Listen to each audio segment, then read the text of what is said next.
Sampurasun, selamat datang di Ruang Cerita bersama gua Fajar Surya Budiman. Halo, selamat datang di Ruang Cerita bersama gua Fajar Surya Budiman. Apa kabar teman-teman semuanya? Semoga kalian selalu sehat walafiat dimanapun kalian berada.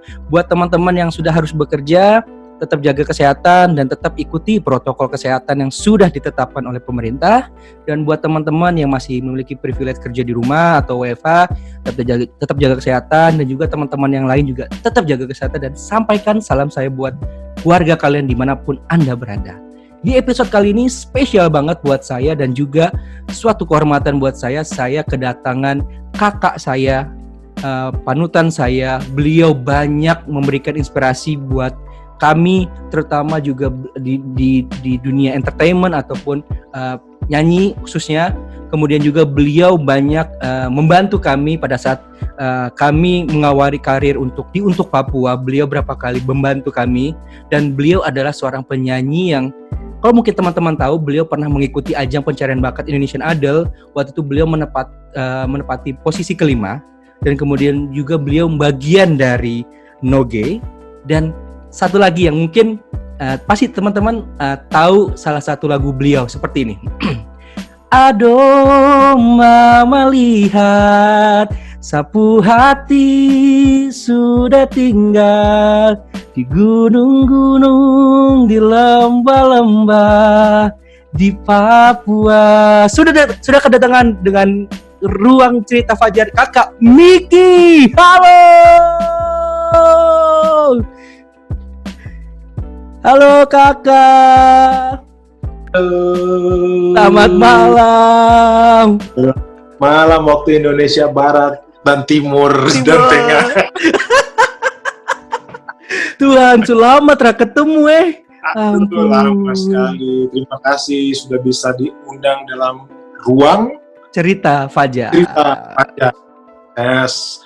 Satu kehormatan juga buat saya karena ya mungkin selama ini kita tidak pernah bersua, tapi lewat ini saya senang sekali bisa bercerita dan berbagi dengan Fajar juga.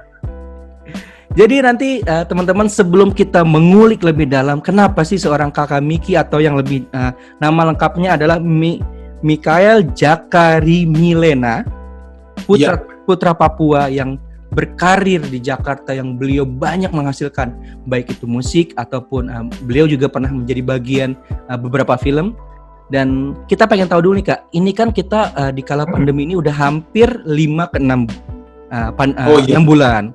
Nah, ada nggak sih hal-hal yang mungkin hal positif apa yang kakak dapat bersama keluarga yang mungkin sebelumnya belum pernah didapatkan pada saat pandemi ini? Dan sebelumnya saya juga mengucapin selamat, kakak sudah menjadi seorang ayah. Baby Moody. menyusul Fajar. Kakak Bintang punya adik. Yo, Baby Moody sudah tidur. Mungkin dia jam timur kah, jadi sudah tidur dia. Itu sudah jam 5. Moody sudah menguap. Saya bilang waktu Indonesia Timur gitu.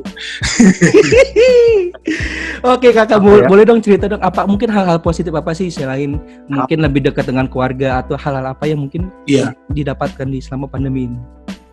Hal-hal positif banyak sekali, karena pertama ini seperti pembelajaran buat diri saya pribadi. Saya jadi melihat ke dalam, mengaca bahwa saya bersyukur untuk hidup ini. Ternyata waktu kita belum ada pandemi, waktu kita sehat-sehat, kita tuh jalan seperti tidak menghargai hal-hal yang kecil kayak menjaga kebersihan. Itu misalnya. Jadi sekarang tuh setiap saat itu kayak mau gosok mata, mau bersin. Itu tuh perhatian. Saya udah cuci tangan belum ya? Jadi saya berhenti, karena kalau saya tidak lakukan bersih-bersih untuk diri saya sendiri, berarti saya mencelakai anak saya, bayi, istri saya, dan teman-teman saya di sekeliling.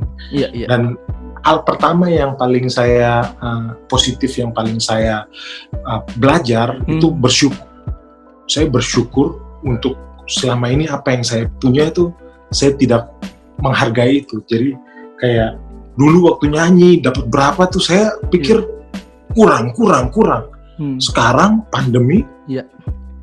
jadwal nyanyinya tiba-tiba mendadak seperti hilang, sekali perform tidak seperti yang dulu yang leha-leha saya bisa plan untuk 1-2 bulan ke depan saya mau bagaimana. Sekarang sepertinya waduh, nyanyi untuk dapat satu pekerjaan itu waduh, itu belum sanggup untuk menghidupi saya sebulan.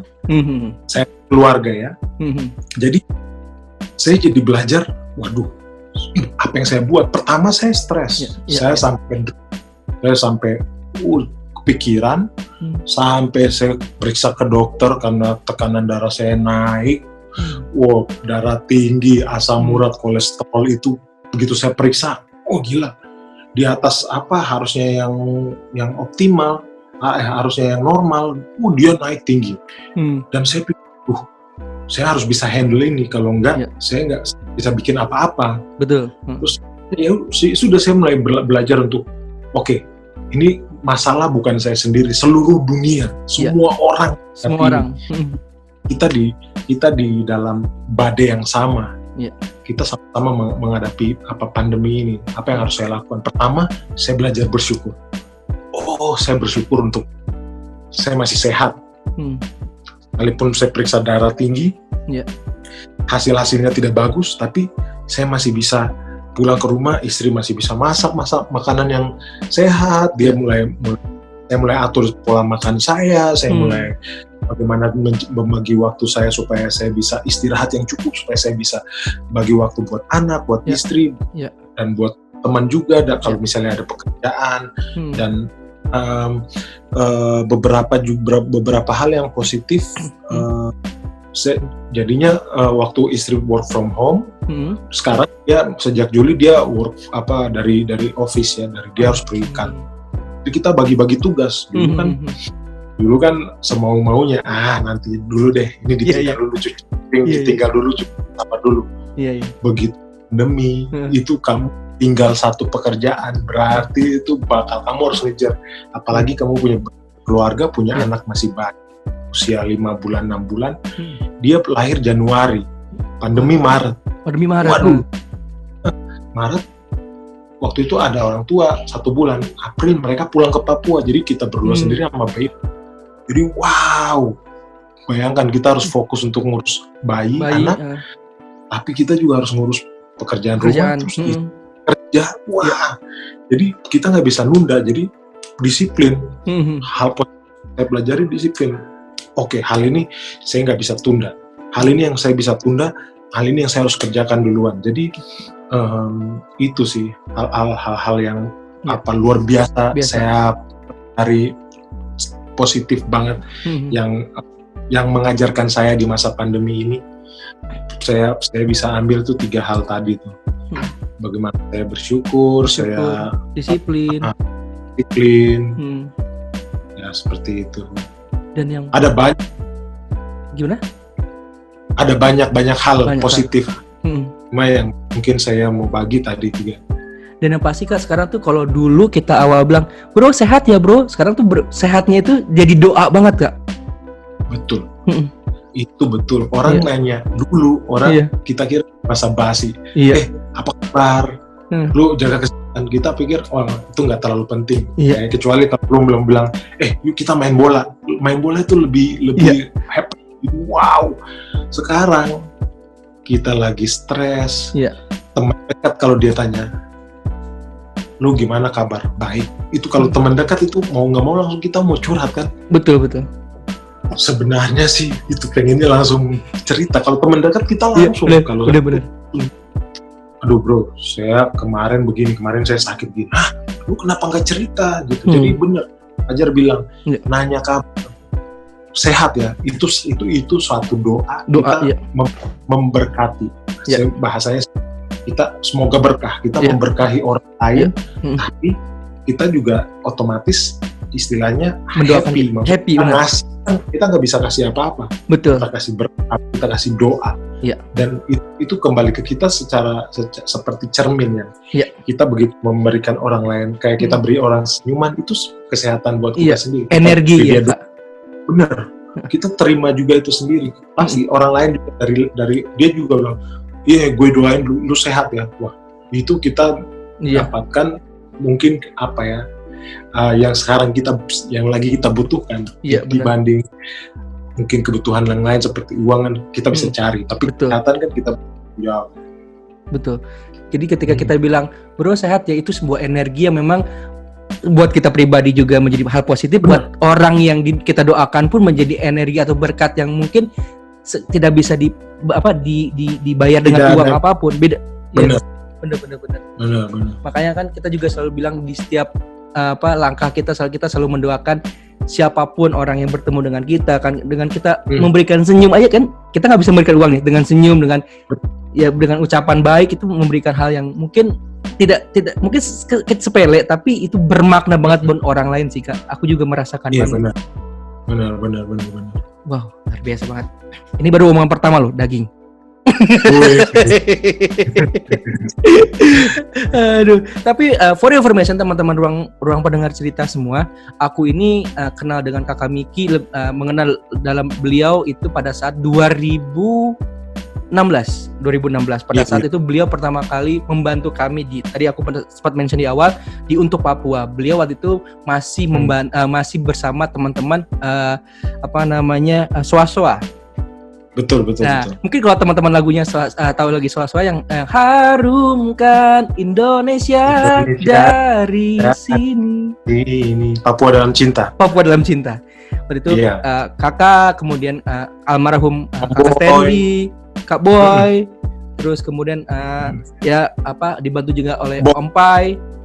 Iya Om Pai. Om Pai gitu kan. Nah sebetulnya Kak, aku mau tahu dulu Kak, awal karir seorang Kakak Miki yang waktu itu dari Papua hijrah untuk ke Jakarta untuk gua concern untuk berkarir di dunia musik itu, awalnya tuh seperti apa sih Kak? Siapa sih yang men-trigger Kakak ataupun gua emang dari kecil tuh Kakak memang sudah dilatih dari orang tua untuk menjadi musisi kah, atau mungkin sebenarnya cita-cita lain seorang Kakak Miki itu bukan itu gitu kan, yang hingga membawa Kakak sampai ke Australia waktu itu kan bareng sama Vimas.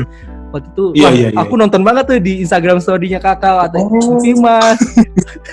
Waktu itu nih, ini aku kasih tunjuk ininya. Instagramnya waktu itu Kakak waktu itu nyanyi di West Australia kalau nggak salah ya Kak? Iya, di Perth, di Western Australia. Iya, itu hampir sebulan ya Kak? Iya, ada yang saya udah dari 2016, jadi terakhir sama Vimas itu kemarin tahun 2019. 2016 itu ada yang 2 bulan, malah 2 bulan. Ini masih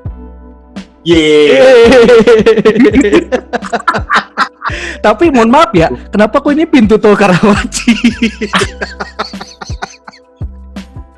Saya tuh suka isengin teman-teman tuh ada beberapa yang detail ya, posting apa di mana. Jadi dia tuh suka iseng yang kesel yang saya posting apa tuh dia nanti perhatiin kayak Suci Agatha itu orangnya detail. Iya. Lu maksud lu apa? Ntar dia DM. Maksud lu apa posting lokasi di sini? Maksud lu apa? Bilang dia gitu. Jadi saya sengaja pintu tol Karawaci. Nah, nanti yang lagi dekat pintu tol. Iya. Jadi teman-teman dekat itu ada beberapa yang tahu saya gimana, mereka ini orang nih bodoh nih, kurang ajar. Postingnya nih, saya lagi mungkin di pintu tol Karawaci sinyalnya kenceng jadi. Aduh. Oke Kakak, boleh tadi gimana awal mulanya? Iya, kalau mau cerita tentang bernyanyi itu panjang sekali. Dulu mungkin supaya saya mau bagi buat teman-teman di ruang cerita Fajar, saya baru tahu kalau saya suka bernyanyi itu SMA kelas 2. Kalau saya benar-benar bisa benar-benar direspon orang bernyanyi itu SMA kelas 2. Dari kecil aku suka nyanyi, tapi saya tidak suka nyanyi di depan orang banyak, sekalipun itu papa mama saya dan saudara saya. Saya suka nyanyi itu kalau lagi hujan kencang gitu, atap kan pakai seng kan, jadi ribut, gak ada yang dengar, pintu nyanyi puas-puas, atau masuk ke kamar mandi sudah situ nyanyi karena ehonya bagus kan kamar mandi itu. Eho alami. Terus tidak ada yang menjudge kita. Menjadi ya. Nyelawin lu kan enggak, wah bebas gitu. Tapi setiap kali keluar itu papa mama itu selalu yang senyum-senyum, tapi mereka tahu saya orangnya, anaknya tuh rendah diri. Saya tuh paling pemalu dan rendah diri. Okay. Jadi mereka pujian itu buat saya biasanya saya anggap tuh terlalu berlebihan dan seperti menyinggung. Kalau orang dekat dengan saya, tidak kenal dengan saya, dia nggak tahu cara menyampaikan bicara apa gitu. Kamu nyanyinya bagus sekali. Kadang-kadang saya langsung senang tapi langsung minder, langsung yang seperti tersinggung gitu. Iya. Jadi kadang-kadang tante-tante saya itu, adiknya mama, adiknya papa, mereka yang kamu tuh nyanyinya bagus loh. Ayo sini. Saya nggak pernah mau. Ayo sini tante, pengen dengar apa yang kamu tadi nyanyi di kamar mandi. Papa mama saya tuh selalu bilang, kamu nyanyi ikut paduan suara atau vokal grup di gereja. Cuma iya.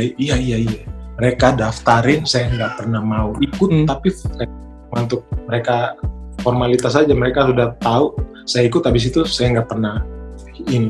Tapi waktu SMA kelas 2, karena mereka tuh selalu bilang, kamu nyanyi deh, kamu tuh nyanyinya bagus. Saya nggak percaya bahkan sama omongan orang tua saya. Saya nggak. Apa saya tuh dari saya kelas 3 SD, kakak saya yang nomor 1, saya 2 dari 4 bersaudara. Kakak berdua? Iya. Saya nomor 2, kita 2 itu diajarin papa main gitar dari masih saya SD, kakak saya kelas 5. Mau naik kelas 5. Jadi papa ajar gitar, dia bilang, kamu anak laki-laki harus belajar gitar, karena nanti satu kali kamu keluar merantau, papa udah punya pikiran bahwa nanti saya merantau. Itu doa papa tuh kak, doa itu. Iya. Oh iya, dia udah nge-set bahwa anak kamu anak laki-laki harus bisa main gitar. Kalau kamu udah keluar, kamu rindu rumah, kamu mau ngapain, nggak tahu mau ngapa-ngapain, bisa diam, pegang gitar, nyanyi, hibur diri lah. Istilahnya hibur diri, biar kamu nggak susah. Dia ajarin, cuma saya bilang, cuma belajar gitu aja kelas 3. Saya baru serius belajar gitu SMP kelas 3. Karena lulus sekolah kelas musik itu harus main gitar sambil nyanyi. Salah satu penilaiannya tuh. Iya, sambil main gitar. Jadi dari kelas 3 SD saya nggak pernah belajar gitar. Kecuali diajarin papa cuma basic waktu itu, kunci dasar nada do sama dengan A. Cuma 3 kunci itu A, D, E. Sudah mulai kelas 3 SMP mulai ngulik sendiri, beli buku di toko buku Gramedia, terus ngulik-ngulik chord gitu.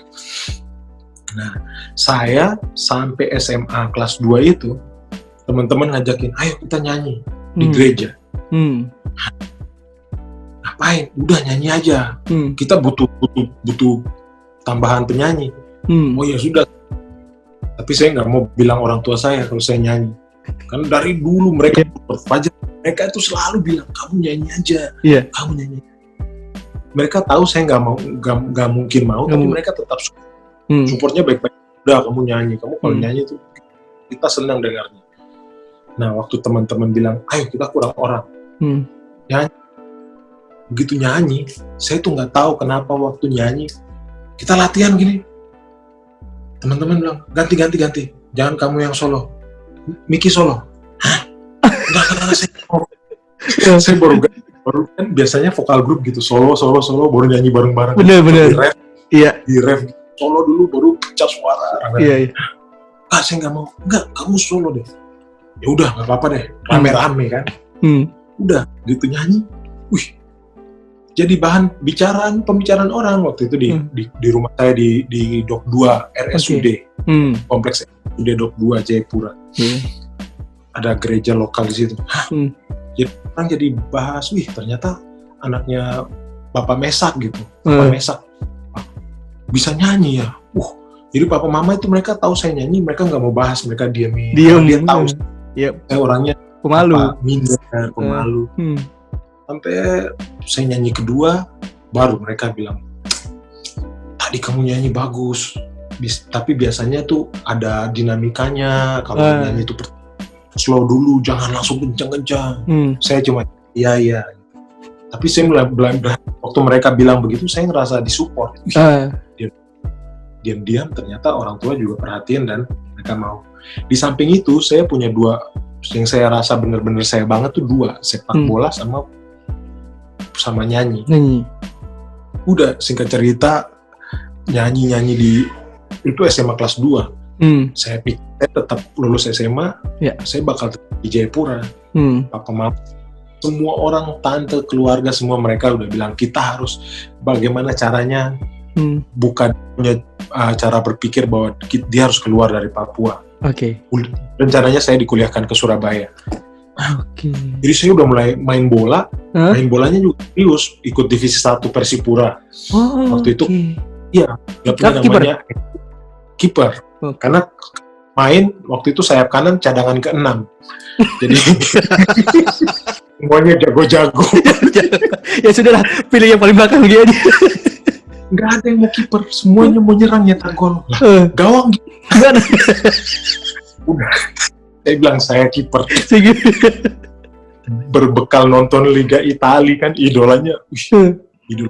Gara-gara mulai serius kiper waktu itu zaman Buffon mulai jago-jago. Di FC Parma dulu dia pertama. Ini pemain jago. Jadi mengidolakan dia gitu. Nonton bola ambil main. Ternyata mereka lihat ada beberapa teman-teman terus pelatih juga, mereka lihat saya main bola juga bagus. Mereka mulai promosiin saya. Kamu main ke liga satu liga di atas, satu kasta di atas. Kita bakal titipin kamu ke situ supaya kamu bisa ikut seleksi Persipura. Serius nih. Apa mama saya juga suka nonton waktu saya main bola. Liga-liga lokal di Jayapura. Sudah mulai di divisi 1 Persipura tuh sudah rame gitu. Waduh.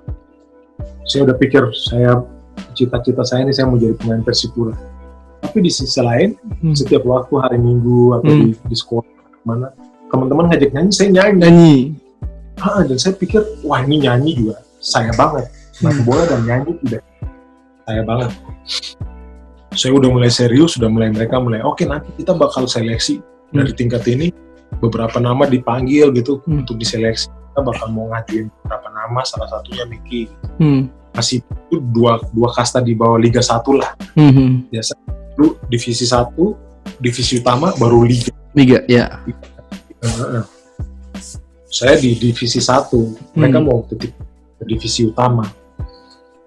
Itu papa udah tahu, ini anak mulai serius main bola nih. Diundang saya makan. Keluarga, kita makan keluarga. Terus udah yang lain tinggalin, terus papa mulai ngajak, mau mainnya bagus. Nggak apa-apa, mau kasih tahu kamu kalau supaya kamu tahu aja nih, sepak bola nggak bakal jadi karir profesional kamu ya.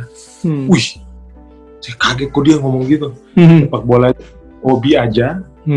Jadi kamu tidak akan jadi pemain bola profesional. Saya dan mama kamu akan kirim kamu ke luar Papua, ke Surabaya untuk nikahin. Waduh, Fajar tahu nggak itu seperti dunia runtuh.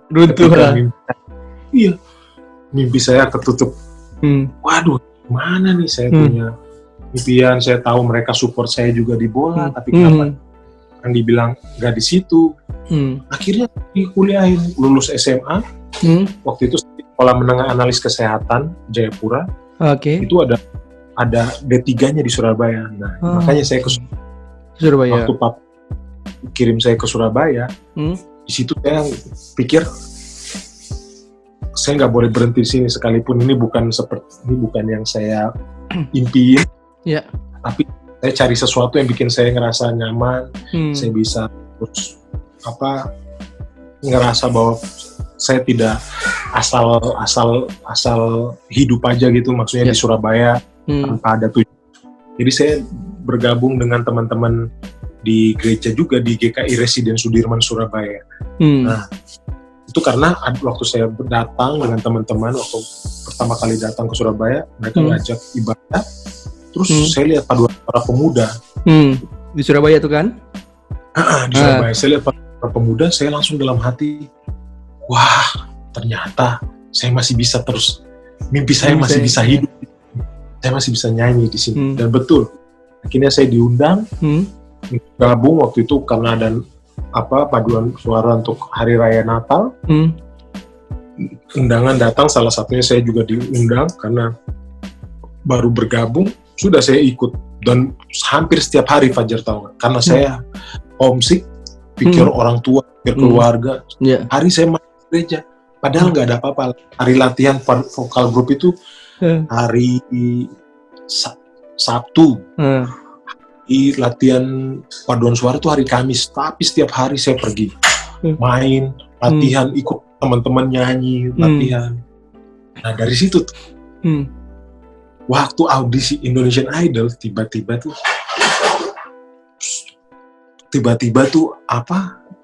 teman-teman di gereja itu mereka bawa formulir. Mereka bilang, nggak tahu dong, lu sebelumnya nggak tahu? Saya nggak tahu sama sekali. Jadi waktu latihan gitu, di TV sudah ada iklan Indonesian Idol. Nggak ada TV dong, kos-kosannya cuma 60.000 di Surabaya. Uang kos 1 bulan 60.000. Yang penting bisa buat tidur. Iya, bener. Cuma punya radio. Pas teman-teman bilang, kita punya 3 formulir, kita mau kasih buat tiga anak yang kita pikir mereka bisa ikutan. Salah satunya saya. Waktu lagi itu Fajar bayangkan, sampai di Surabaya kuliah pun saya masih merasa minder, rendah diri. Jadi saya suka ikut paduan suara yang nyanyi rame-rame. Tiba-tiba mereka datang, kita punya formulir 3, kita mau kasih ke teman-teman kita yang kita pikir bisa mewakili area-area Surabaya gitu. Teman-teman resut, maksudnya apa? Mereka ini salah satunya Nuraini tuh dia istrinya Mas Brilian Yotenega yang ownernya nulisbuku.com. Kalau Fajar pernah dengar, nulisbuku.com, storyal.co itu ownernya. Nah itu dia, kakak saya pemuda di Surabaya. Suaminya si Nur ini, si Mas Brilian Yotenega ini sekarang berkarir di Jakarta. Dia itu yang benar-benar kayak apa ya? Dia tuh kayak punya karunia yang mungkin anugerah ya, Tuhan kasih dia untuk kayak gampar-gamparin saya, kamu itu jalannya ke sini, kamu itu cukupnya di sini, kamu itu bakatnya di sini. Dia tuh begitu, dia tuh yang tiba-tiba mereka datang bawa formulir, dia bilang, kamu nanti saya temenin, tenang aja, kamu sama waktu itu belum jadi istrinya, masih teman-teman pemuda, jadi sama istrinya ini yang kita berdua pergi, ditemanin audisi. Waduh, dia itu sampai teman audisi, sampai waktu itu mereka bilang kalau belum 21 tahun, kamu belum bisa ikut, kecuali ada tanda tangan kontrak dari wali orang tua. Saya waktu itu 21, baru nanti bulan Juli, berdaftarnya bulan Februari. Berarti masih pucuk tuh ya? Itu tuh sampai pucuk. Busuk lah, bukan busuk.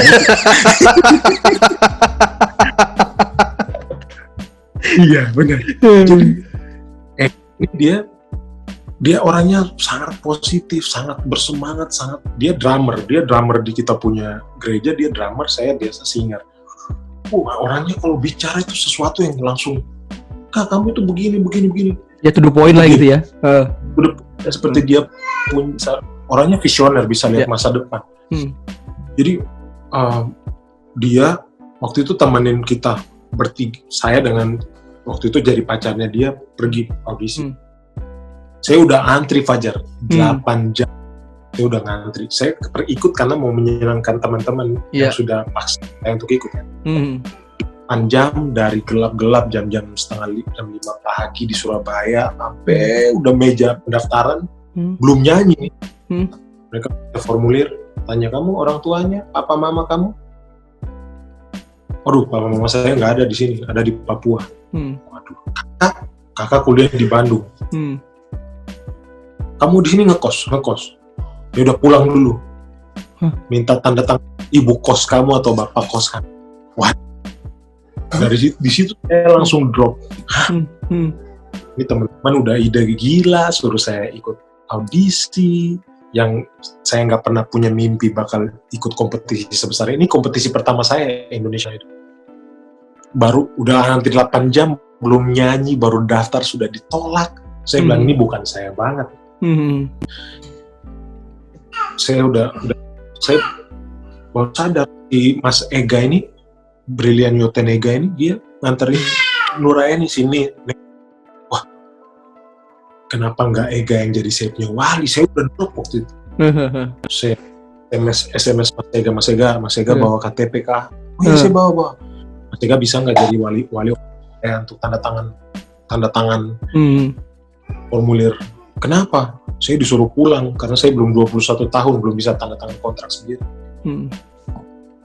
Oh iya, saya tanda tangan. Akhirnya dia jadi wali. Saya nggak perlu pulang, perlu ngantri lagi, langsung ikut audisi.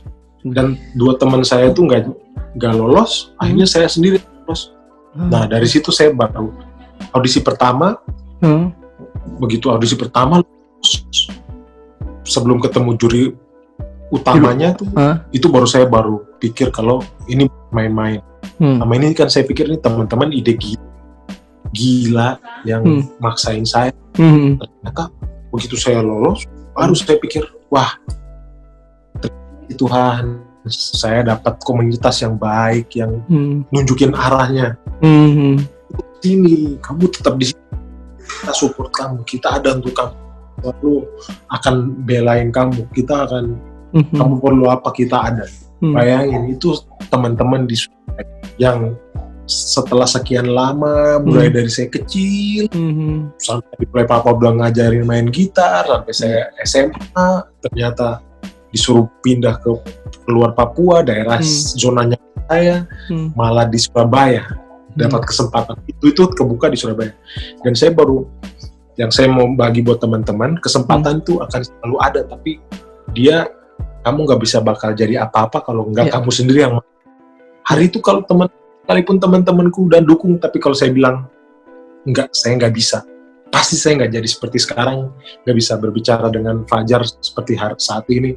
Itu karena kalau ada yang penting di dalam hati kamu mau, kamu rasa passion kamu itu, ini yang kamu cintai, benar-benar ini kamu banget, kamu harus lakukan itu. Harus kejar itu. Iya, harus kejar itu. Jadi waktu saya bilang iya, begitu saya rasa waktu lolos, itu saya pulang ke kamar kos-kosan saya itu saya nggak makan, nggak minum, itu kayak anak kecil nangis. Saya hancur, saya nangis, saya berdoa, saya minta maaf sama Tuhan. Selama ini saya udah tidak percaya sama kamu, saya nggak nganggepin Alenta ini kecil. Wajar, bahkan saya nggak pernah punya pengalaman nyanyi di mana-mana, cuma nyanyi di gereja. Tidak kompetisi, tiba-tiba disuruh ikut. Saya nonton American Idol dong, juaranya itu hebat. Tiba-tiba ada Indonesian Idol season pertama lagi. Penyanyi orang di Indonesia yang kulit hitam cuma siapa? Kakak Edo Kondolo gitu. Iya. Terus tiba-tiba yang idol. Saya waktu baca pertanyaan pertama formulir, sebutkan 5 hal yang menarik di diri kamu. Itu saya tuh langsung drop. Saya bilang, nggak ada yang menarik dari diri saya. Saya tuh anak kos. Saya tuh istilahnya bukan orang apa-apa. Saya bukan orang berada. Saya hitam, keriting, jelek. Di TV, di televisi tuh tidak. Di televisi tuh yang mainstream tuh tidak ada yang seperti saya. Saya tuh nggak ada apa-apanya. Jadi dari itu saya udah menunjukkan bahwa mental saya tuh nggak di situ. Tapi begitu juri bilang, ya kamu lolos ke babak berikutnya, selamat untuk ketemu juri utama, Indra Lesmana, DJ, Mutia Kasim, Dimas J. Itu saya pulang dari situ, saya nangis, saya langsung oke, yang saya bisa apa? Setiap pagi saya bangun, mungkin 1 minggu sebelum, nggak hampir 1 minggu, ketemu 4 juri. Pagi-pagi itu saya jam 5 saya lari dari dari Karangmenjangan ke Stasiun Gubeng, ke Balai Kota, saya latihan pernafasan yang saya bisa sampai sini. Saya bilang saya harus siap apapun itu, pokoknya besok ketemu juri, yang saya punya, yang saya bisa, saya kasih. Itu Fajar bayangin waktu pertama ketemu juri, saya siapin 3 lagu, saya nyanyi lagu pertama itu 3 juri itu ketawa. Saya nyanyi tuh dulu pemalu, penakut, tunduk sambil merem. Saya pas buka mata lirik sedikit, 3 juri itu lagi ketawain saya kayak gini.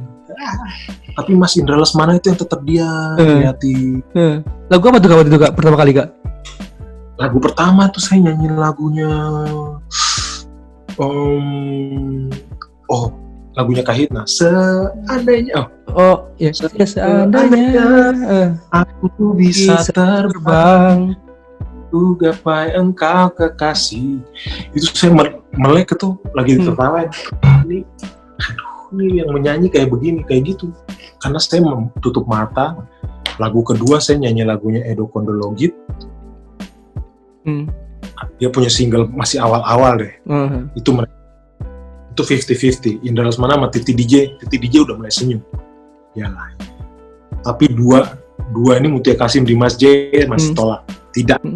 Jadi Mas Indra Lesmana tetap bilang gini, saya nggak percaya kamu nyanyi kayak begini. Tunjukin sama mereka, buktiin bahwa kamu tuh nyanyinya nggak kayak gini. Kamu pasti lebih bagus dari ini. Udah, lagu ketiga tuh kalau nggak salah Andre Hanusa, karena aku tahu engkau begitu. Saya cuma siap 3. Udah habis nih stok lagu, nggak nyanyi lagi. Kamu ulang deh lagu sebelumnya.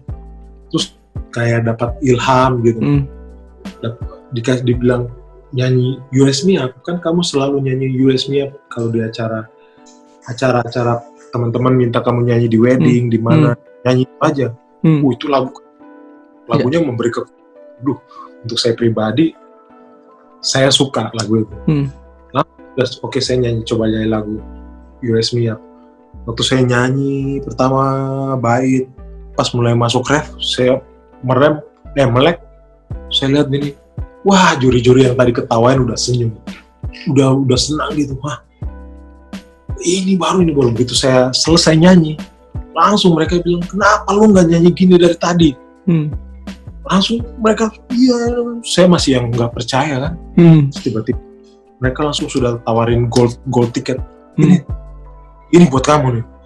Saya masih ya bengong, mereka bilang ini buat kamu lolos. Wah, puji Tuhan, alhamdulillah, terima kasih. Akhirnya lolos Fajar. Jadi dari situ awal berkarir itu saya langsung dari Surabaya yang lolos cuma 14 orang dari 6.000 audisi. 14 orang? 14 orang, termasuk Nania. Oke. Dari 14 orang itu, dari 5 kota besar di Indonesia, Jogja, Surabaya, Medan, Jakarta, Bandung, Medan. Itu masih diseleksi lagi, terkumpul 130. Jadi di Jakarta tuh 130, turun, 130, 70, 60, 30. Baru disaring jadi 10 besar. Itu 11 besar dan sampai akhirnya saya berhenti di 5 besar. 5 besar. Berarti waktu itu Kakak bareng sama Kaluki, Kak Joy Tobing, terus pemenang. Iya, pemenangnya. Siapa lagi ya? Delon. Kalau Kak Nobo ketiga ya Kak? Nobo ketiga. Nobo harusnya ikut yang pertama juga. Nobo dia langsung dari Jayapura. Dia udah diizinin dari Pemda Jayapura waktu itu kan dia udah pegawai negeri sipil. Dia diizinin datang. Jadi orang-orang kira saya itu Nobo yang perwakilan Pemda Papua. Iya. Mereka cara saya bilang, oh tidak, saya kuliah di Surabaya. Saya itu. Dan Nobo juga waktu itu dia drop. Waktu dia nggak lolos itu dia pulang, dia drop. Waduh, pokoknya dia bilang dia malu lah. Dia udah berjuang, berusaha. Ternyata dia bisa ikut yang ketiga. Nah, teman-teman, jadi for information, kalau mau lihat kakak Miki pada saat dulu Indonesian Idol seperti ini pucuknya. Ih, pucuk sekali nih. Tuhan. Aduh, matanya itu maksudnya apa? Matanya itu, mata lagi lihat itu burung kasuari. Aduh, ini kakak umur ada 25, 27 kah? Tidak, kan 21 ikut idol. 22. Ini 22. Baru 22 ya? 22 baru lulus, baru selesai kompetisi lah. Ini. Tuhan.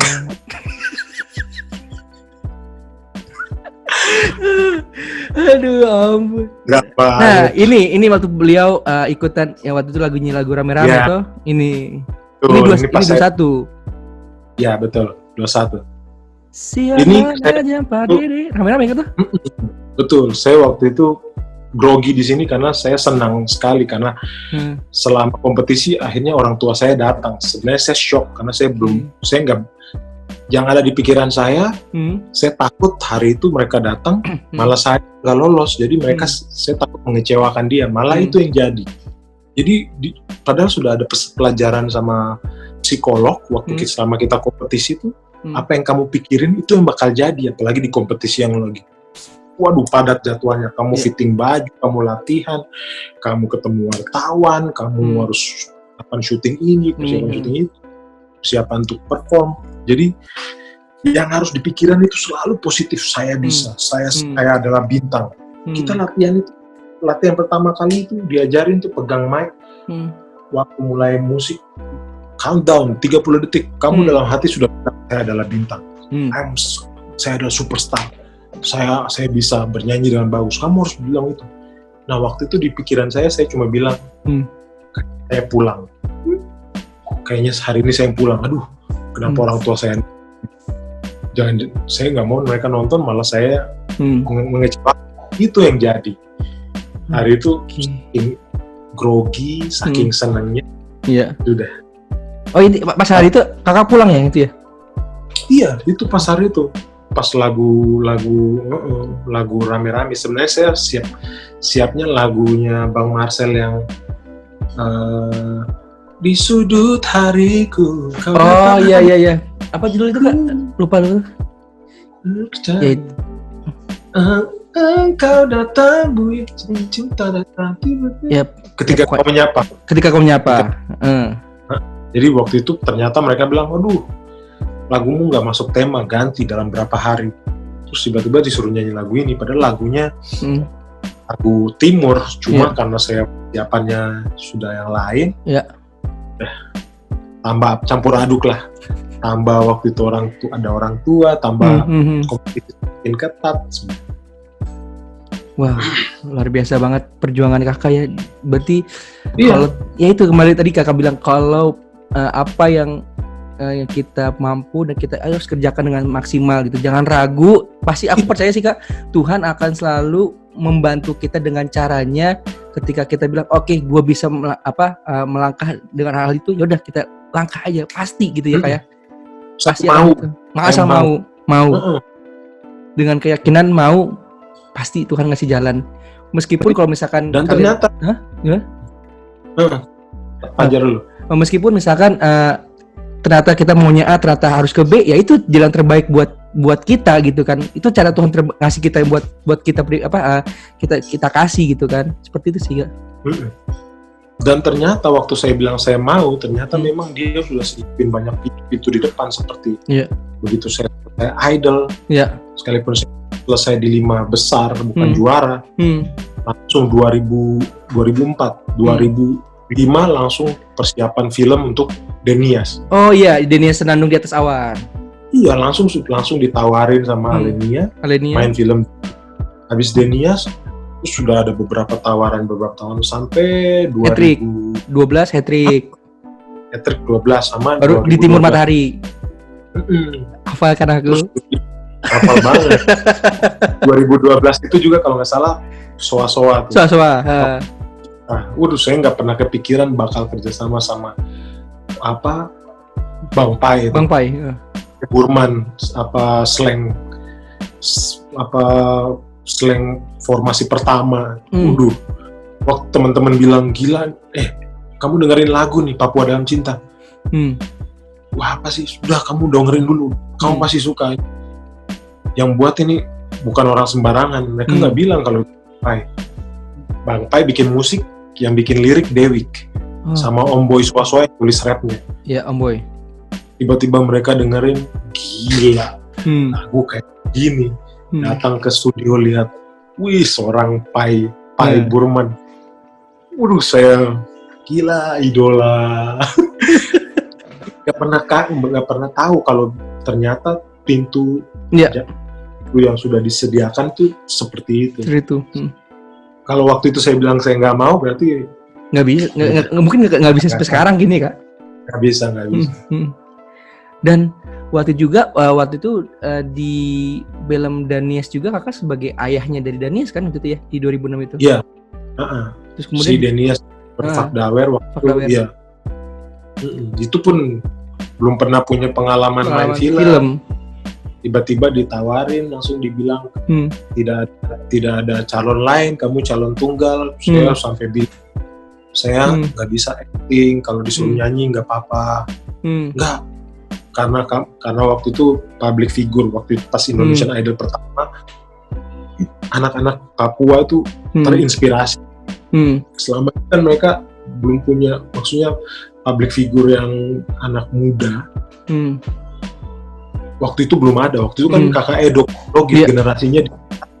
Terus Albert Fakdawer itu anak-anak. Jadi sosok anak muda itu belum ada. Terus tiba-tiba ada Indonesian Idol, terus saya lolos. Jadi mereka dengan film Denias ini bisa beberapa usia gitu mereka dapat. Itu ada Kakak Arisya Saleh, ada Zulkarnain, ada banyak pemeran di situ yang bisa jadi inspirasi buat anak-anak muda Papua. Dan ada yang terlupa juga Kak, Kakak waktu itu pernah menjadi bintang iklan sama Kakak Putri Nera yang Indomie. Aduh bener, itu legend. Itu legend itu. Itu kalau nggak salah yang Indomie satu nusa satu bangsa apa kalau nggak salah ya? Iya. Ya kan? Dari Sabah sampai Merauke, mau sampai ke Talau. Itu 2012 ya Kak ya? Iya 2012 ya. Jadi 2012 itu lumayan, banyak kesempatan, banyak peluang, bintang iklan, film, grup soa-soa, terus kalau nggak salah tuh nyanyi, itu sudah nyanyi ke luar negeri berapa? 2011 itu kalau tidak salah ke Ethiopia ke Afrika. Oh ya? Wow. Iya, jadi sudah dapat kesempatan nyanyi ke Ethiopia, ke India, Delhi, Amerika waktu itu tur acara gereja, tapi kita tur di Eastern, Pennsylvania, Indiana, Ohio, Georgia, di Washington. Itu 1,5 bulan Fajar kita keliling pakai mobil van 2 dengan ininya.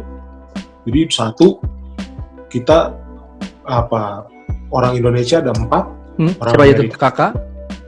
Saya, idol yang satunya juga Harimantong, yang dari Idol 2. Idol 2, Nah, sama Gideon Maukari yang saya punya pemain bass yang sekarang kita suka tur Australia. Iya. Sama main gitarnya Gideon Maukari ya. Sama Jantan. Jantan yang drummer. Jadi kita 4. Amerika ada waktu itu 3 orang, terus 2 orang. Jadi kita 9 orang waktu itu tur Amerika, namanya Beyond Idol World Tour. 1,5 bulan ya? 2008 pertama kali ke Australia, ke Melbourne. Waduh, luar biasa sih pengalaman. Maksudnya dapat kesempatan hebat-hebat. Dan terakhir kemarin yang ini dengan Noge. Sebelum Noge, Kakak di Pacinogi kan? Nah, iya, yang kita ke Australia, Perth, terus ke Amerika juga, Amerika 2, ke Los Angeles sama ke Oregon. Oke, itu mempromosikan film apa namanya? Film di Timur Matahari. Di Timur Matahari. Sama kita kunjungin mahasiswa Papua di sana, ya, motivasi mereka. Kan ada program pemerintah yang dokter program dokter gitu. Kak, dari semua perjalanan Kakak Miki hingga sekarang, boleh dong Kak kasih tips atau saran ataupun support nih buat teman-teman di Indonesia yang terutama mungkin yang ingin berkarir juga di dunia musik ataupun dunia entertainment atau apapun profesi yang pengen dia capai, tapi dia masih malu, Kak, ya seperti kata tadi bilang mungkin masih minder, belum tahu kemampuan dirinya seperti apa, dan mungkin ini khususnya juga buat teman-teman anak-anak Papua yang mungkin aku juga sering kadang-kadang suka support, lu nggak boleh minder, lu tuh orang hebat, aku selalu bilang begitu, lu harus memotivasi seperti itu kan. Nah, ada nggak sih tips sederhana dari seorang Kakak Miki buat teman-teman, khususnya teman-teman anak-anak Papua untuk supaya harus bisa lebih dari saya ataupun dari Kak Miki, dan untuk karena mereka generasi penerusnya gitu kan, ada nggak Kak? Iya. Kalau dari saya pribadi memang kita harus tahu dulu, maksudnya kamu maunya apa. Kalau kamu nggak tahu kamu maunya apa, kamu nggak bakal tahu kemana kamu pergi. Jadi waktu itu saya tahu, pertama saya mulai tahu passion saya tuh di bola sama di nyanyi. Waktu itu sepak bola akhirnya harus di cut. Jadi, tapi saya tahu sekalipun saya kuliah di bidang kesehatan, tapi saya punya hal yang saya cintai benar-benar, yang kalau saya lakuin itu saya banget. Itu kamu harus tahu passion kamu apa, dan kamu harus jangan pernah menyepelekan kamu punya talenta. Jadi setiap orang itu punya keunikannya, termasuk talenta itu. Kamu bisa jadi dokter, kamu bisa jadi profesor, kamu bisa jadi pilot, kamu bisa jadi semuanya. Karena itu selalu Tuhan menciptakan kita tuh sudah dengan bekal itu, supaya kamu bisa hidup gitu. Jadi kalau kamu tahu kamu mencintai apa yang kamu cintai, tekunin itu karena kamu nggak pernah tahu dari hal yang kamu cintai itu kamu akan dibawa kemana. Terus banyak bergaul, berteman dengan siapa saja. Kamu tidak usah pilih-pilih teman-teman, berteman dengan siapa saja, punya teman komunitas yang baik-baik, komunitas yang orang-orangnya sportif, orang-orangnya positif. Mereka selalu memberi masukan, mereka selalu kasih tahu yang tidak benar, tidak baik tentang kamu harus jiwa besar juga terima, karena itu kamu dibentuk. Jadi teman-teman ini seperti yang tadi saya cerita, kalau saya tidak punya teman-teman komunitas seperti yang di Surabaya, mungkin saya tidak bisa ikut Indonesian Idol. Mereka yang dipakai, istilahnya dikirim, mereka itu malaikat. Yang dikirim Tuhan untuk menjembatani. Menjembatani, mengarahkan saya. Kamu tuh di sini loh, kamu tuh begini, kamu tuh bagusnya begini. Percaya deh, kamu itu waktu nyanyi kita tuh merasa bahwa kita tuh senang, itu berkah buat berkah buat semua. Jadi kamu harus punya komunitas teman-teman yang banyak, bergaul dengan siapa saja, karena dari teman-teman dekat itu mereka itu seperti kaki tangan kamu yang suatu saat bisa jadi penolong buat kamu. Terus kalau zaman sekarang, kalau kita malu, kita harus tahu bahwa kita tuh hidup bukan untuk diri kita sendiri. Jadi saya tahu bahwa saya mau jadi berkah buat keluarga, buat papa mama saya mau jadi kebanggaan buat mereka. Jadi itu memotivasi saya untuk selalu punya tujuan. Maksudnya, saya ngelakuin ini. Saudara saya mereka bangga nggak? Mereka senang nggak? Atau kalau saya bikin ini, keluarga saya malu banget dong kalau misalnya saya ngelakuin yang salah, ngelakuin yang ini. Jadi kamu selalu punya tujuan, kamu mau kemana. Terus untuk teman di seluruh Indonesia, Indonesia itu banyak banget talenta yang hebat. Jangan pernah merasa bahwa kamu nggak nongol di dunia mainstream, kamu tuh nggak ada apa-apa. Tidak, kamu lakuin apa yang kamu sukai dengan seluruh kekuatan, dengan segenap hati. Kamu nggak pernah tahu itu kesempatan itu. Mereka tuh melihat siapa yang konsisten, siapa yang benar-benar ngelakuin satu hal tapi dengan sungguh-sungguh. Mengukir apa gitu, bikin tulisan bagus, desain apa bagus, tapi dia nggak ngikut-ngikut orang, original. Waktu orang lihat, gila, ini idenya bagus, ini nggak ada. Kita mau lihat desain orang luar negeri atau dimanapun, kalau kita lihat ini kayaknya ini Indonesia banget, ini nggak ada di luar. Ini original anak Indonesia punya, ini ada nilai budaya, ini ada nilai seninya.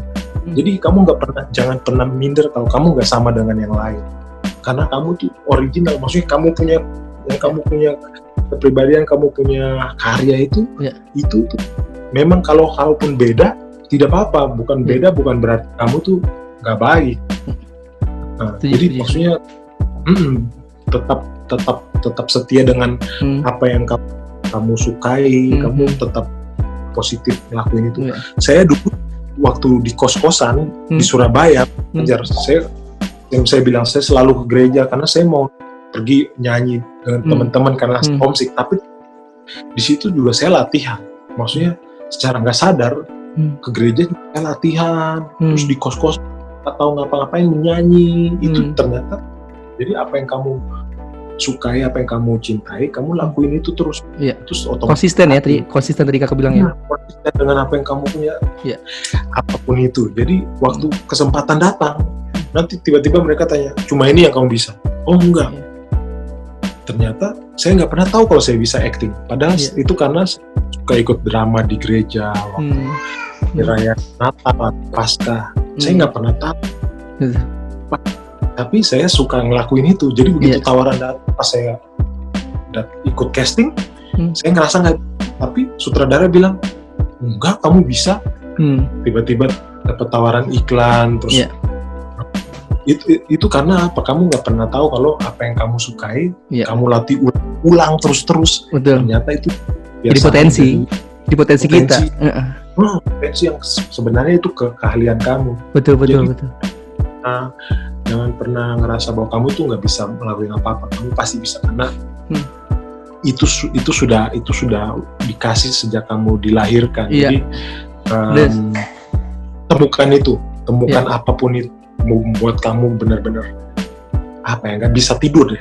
Kayak nyanyi, saya besok 2 hari lagi mau nyanyi, bisa malam ini saya bisa tidur dan saya pikir, besok saya mau begini. Nanti di bagian saya mau nyanyiin begini.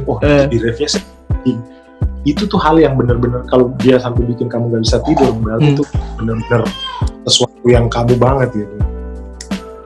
Setuju. Jadi temukan hal unik atau potensi yang punya kepunyaan yang ada di diri kamu, gali potensi itu, terus konsisten berlatih, kemudian juga percayalah yang terakhir adalah doa dari Tuhan itu, Tuhan tidak akan pernah tidur ketika kita selalu berusaha dengan baik. Benar nggak? Benar. Yakinlah itu sih. Yakin. Tidak Fajar pernah tahu kalau Fajar sekarang punya ruang cerita kayak dulu kan kita ketemu di Jogja cuma acara. Iya. Tapi kan pas kenapa Fajar laku ini karena Fajar suka kan? Terbiasa orang membawa satu acara itu. Karena apa? Karena dari hal yang kita cintai kita lakukan, terbiasa jadi hal yang mungkin menjadi luar biasa nantinya ya kak. Benar. Seperti kami kini kan mungkin awalnya hanya biasa menyanyi tapi dilakukan dengan konsisten, kakak latih terus potensi kakak, ya sekarang menjadi sesuatu yang luar biasa, berkat buat kakak pribadi, buat keluarga kakak, buat orang sekitar. Dengan kita menyanyi kan memberikan energi dan bertanggung jawab. Jadi bertanggung jawab. Nah, waktu saya ngelakuin ini, mereka suka, mereka bayar, berarti saya dipercaya untuk membawa sesuatu yang istilahnya dia berani bayar, berarti saya harus mempertanggungjawabkan ini adalah sesuatu yang bagus, yang bisa menghibur, yang bisa membawa dampak baik positif kayak gitu kan. Betul, setuju.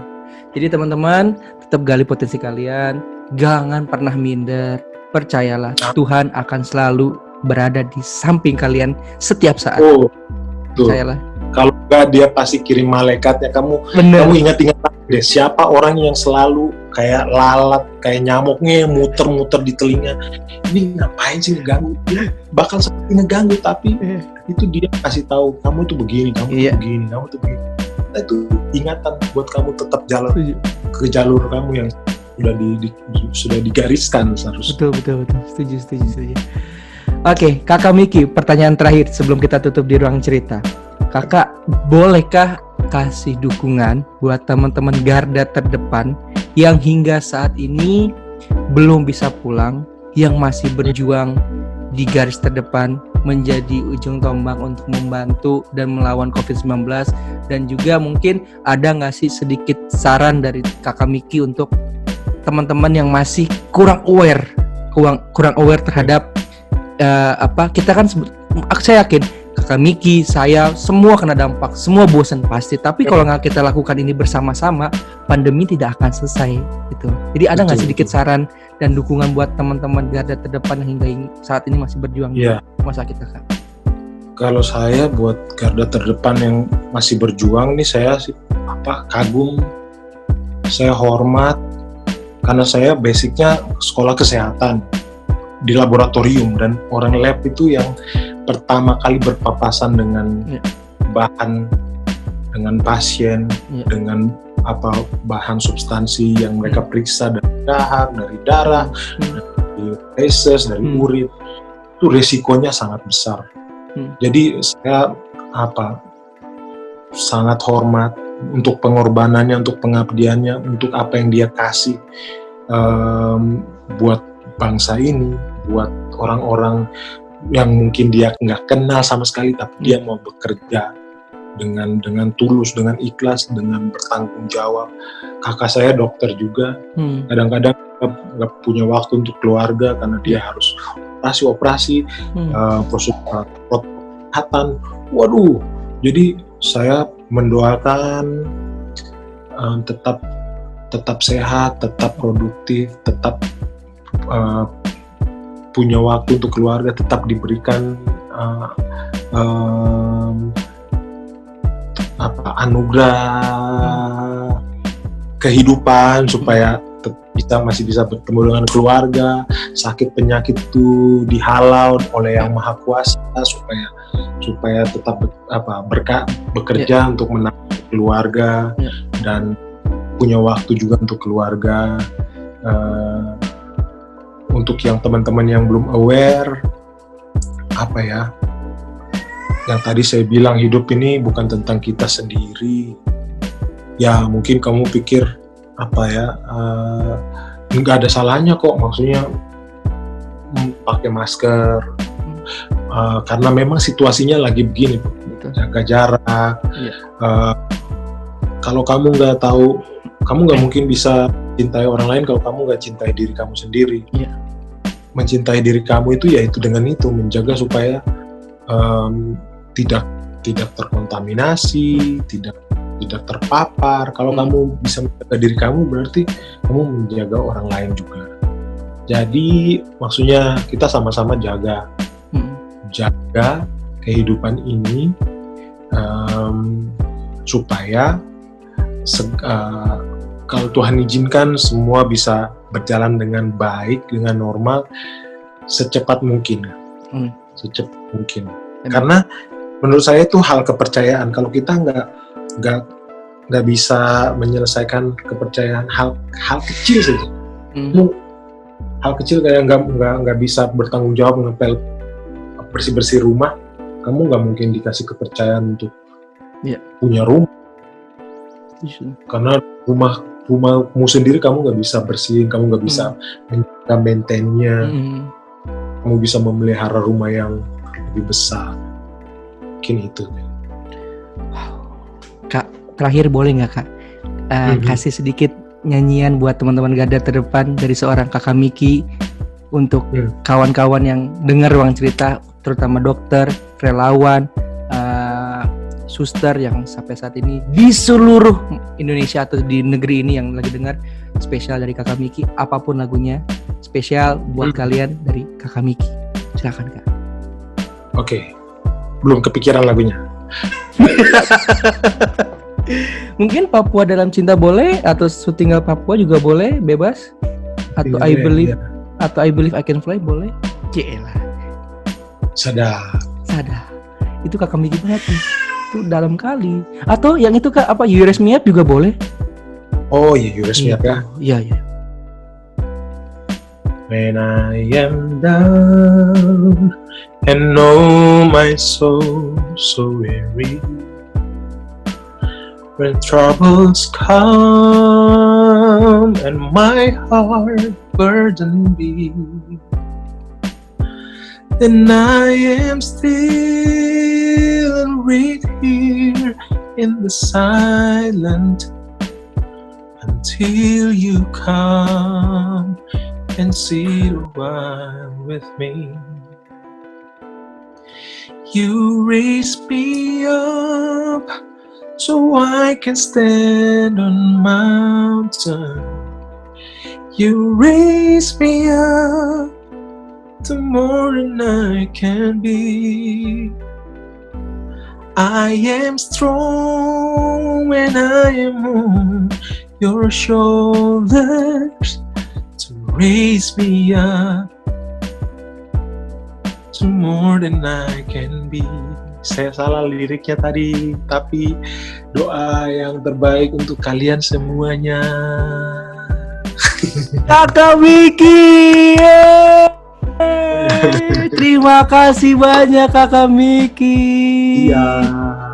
Meskipun Tuhan belum bisa mempertemukan kita, tapi meskipun raga belum bisa bertemu, tapi hati dan doa selalu menyertai kakak serta keluarga semuanya. Doa yang sama, semoga kasih penyertaan Tuhan beserta Fajar dan keluarga semuanya. Amin. Berkah buat semuanya, dan yang pasti teman-teman yang lagi dengar Ruang Cerita, tetap semangat, tetap konsisten, gali potensi kalian, dan percayalah Tuhan akan selalu membantu kita di kapanpun dan dimanapun kita saat ini berada. Percayalah itu. Dan yang pasti sekali lagi buat teman-teman yang mungkin belum mau banyak bertanya dengan Kakak Miki, silakan juga untuk follow Instagramnya Kakak Miki di @mikaeljakarimielena. Kemudian kalaupun misalkan teman-teman mau ngundang Kakak Miki juga boleh. Ya. Masuk. Dan yang pasti teman-teman jangan lupa juga follow, like, comment, dan subscribe Ruang Cerita Fajar. Masih banyak lagi cerita-cerita episode lainnya yang menginspirasi kalian dimanapun kalian berada. Sebelum kita mengakhiri kakak, kita ada tradisi untuk foto virtual. Oke, kita foto dulu biar Mai tua tahu itu. Memang luar biasa ini kakak dorang ini. Aduh, oke yuk. 1, 2. Sekali lagi kak, 1, 2.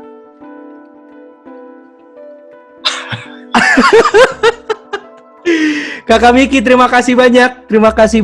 Hormat, sehat-sehat. Hormat. Sehat selalu. Jangan kapok ya kak untuk bantu Ruang Cerita Fajar. Jangan kapok. Amin. Ya.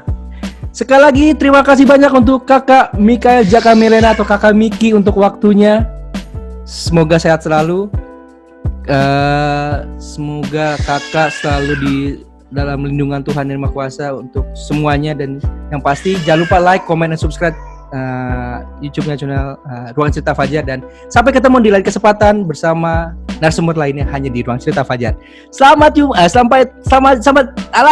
malam, sampai jumpa. Dadah. Terima kasih kakak.